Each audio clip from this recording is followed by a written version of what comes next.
فرمان مصطفیٰ صلی اللہ علیہ وآلہ وسلم ہے کہ مسلمان پر اس کے مسلمان بھائی کے 5 حق ہیں۔ نمبر 1 سلام کا جواب دینا، نمبر 2 چھینکنے والے کا جواب دینا، جب وہ یہ کہے الحمدللہ تو اس کے جواب میں یرحمک اللہ کہنا، نمبر 3 دعوت کو قبول کرنا، نمبر 4 بیمار کی خبر گیری کرنا، نمبر 5 اس کے جنازے کے ساتھ شریک ہونا۔ امام نووی رحمۃ اللہ تعالی علیہ فرماتے ہیں کہ سلام کرنا سنت ہے اور اس کا جواب دینا واجب ہے۔ اور سلام کس طرح کرنا چاہیے؟ سلام جو ہے السلام علیکم ورحمۃ اللہ، یعنی السلام علیکم کہہ کر سلام کہنا چاہیے، صرف السلام علیکم کہنا چاہیے۔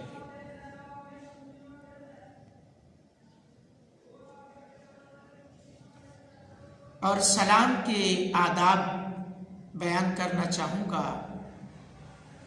سنت مبارکہ ہے کہ جب 2 مسلمانوں کا سامنا ہو تو سوار پیدل کو سلام کریں اور کم لوگ زیادہ کو سلام میں پہل کریں، جبکہ چھوٹا بڑے کو سلام میں پہل کرے۔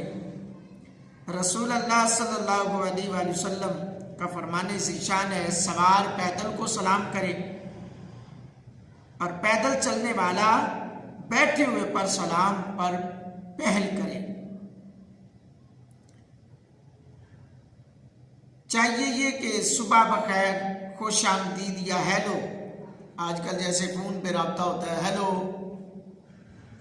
ان تمام چیزوں کی جگہ پر یا اس طرح کے ملتے جلتے الفاظ سے خیر مقدم کی بجائے سنت طریقے کے مطابق السلام علیکم کہنا چاہیے۔ جو خود کو بھی ثواب کے مستحق کر سکتے ہیں اور دوسرے کو بھی جب وہ جواب دے گا تو وہ بھی ثواب کا مستحق بنے گا۔ گھر میں داخل ہوتے وقت سلام کرنے سے برکت کا نزول ہوتا ہے۔ رسول اللہ صلی اللہ علیہ وآلہ وسلم نے ارشاد فرمایا جب تم گھر میں داخل ہو تو گھر والوں کو سلام کرو، یہ تمہارے لیے تمہارے گھر والوں کے لیے باعث برکت ہوگا۔ اگر گھر میں کوئی نہ ہو تو یہ کہنا چاہیے السلام علینا وعلی عباد اللہ الصالحین۔ سلام کرتے ہوئے آواز نہ زیادہ بلند اور نہ ہی بہت کم۔